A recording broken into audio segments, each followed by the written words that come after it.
Hi friends, నమస్తే. Welcome to యుగ all is well. మనము ఇప్పుడు కటి చక్రాసనం గురించి అయితే పూర్తిగా తెలుసుకుందాము. ఈ కటి చక్రాసనం వలన మనకు వెన్నుముక, అలానే దిగువ వీపు, అలానే పొత్తి కడుపు కండరాలు ఎంతో స్ట్రెంత్ అయితే వస్తుందన్నమాట ఈ కటి చక్రాసనం వలన. అలానే రక్తపోటును నియంత్రణలో ఉంచేందుకు ఈ కటి చక్రాసనం ఎంతో ఉపయోగపడుతుంది. అదేవిధంగా మలబద్ధక సమస్య ఉన్నట్లయితే అది పోగొట్టేందుకు ఈ కటి చక్రాసనం ఎంతో హెల్ప్ చేస్తుంది.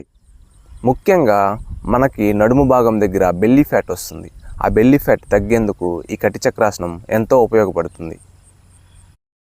ఇప్పుడు మనం ఈ విధంగా నిల్చుని రెండు కాళ్ళ మధ్య దూరం 1 అడుగు దూరం ఉండేటట్లు చూసుకోవాలి. తరువాత శ్వాస తీసుకుంటూ 2 చేతులు ఈ విధంగా 2 భుజాలకు సమాంతరంగా ఉండేటట్లు ఉంచి, తరువాత గాలి వదులుతూ కుడి చేతిని వెనుక భాగం వీపు భాగం మీదుగా వచ్చేలా, అలానే ఎడమ చేతిని కుడి చేయి భుజం తాకే విధంగా ఈ 2 చేతుల కదలికతో పాటుగా మన నడుము భాగాన్ని పూర్తిగా కుడి పక్కకు తిప్పుతూ మన 2 కాళ్ళతో ఎడమ కాలు వెనుక భాగం మడాన్ని మెడ తిప్పుతూ ఈ విధంగా చూస్తాము. ఇది ఆసన స్థితి.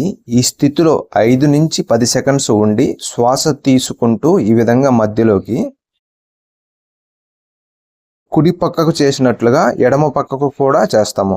ఇలా ఆసన స్థితిలో 5 నుంచి 10 సెకండ్స్ ఉండి శ్వాస తీసుకుంటూ మధ్యలోకి వస్తాము. ఇప్పుడు మనం కుడి పక్కకు అండ్ ఎడమ పక్కకు చేసాం కదా, మనం ఒకసారి చేసినట్లు. ఈ విధంగా కొత్తగా ప్రారంభించే వాళ్ళు 5 నుండి 6 సార్లు చేయవచ్చు.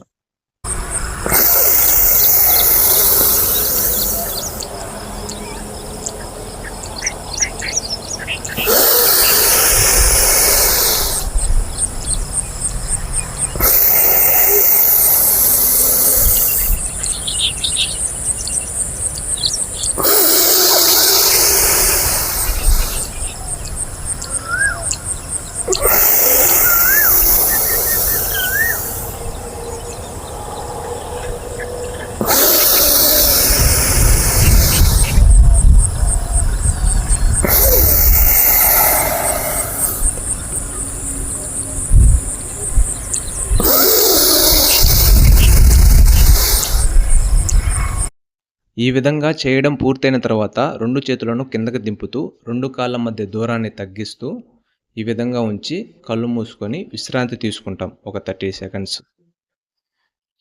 ముఖ్యంగా గర్భిణీ స్త్రీలు ఈ కటి చక్రాసనము చేయకూడదు. అదేవిధంగా ఎవరికైనా గుండె సమస్యలు ఉన్నట్లయితే ఈ కటి చక్రాసనము చేయకూడదు. ఫ్రెండ్స్, చూశారు కదా, ఈ విధంగా కటి చక్రాసనాన్ని రోజులో భాగం చేసుకొని ఎంతో ఆరోగ్యంగా ఉండాలని అయితే నేను మనస్ఫూర్తిగా అయితే కోరుకుంటున్నాను. Thank you so much.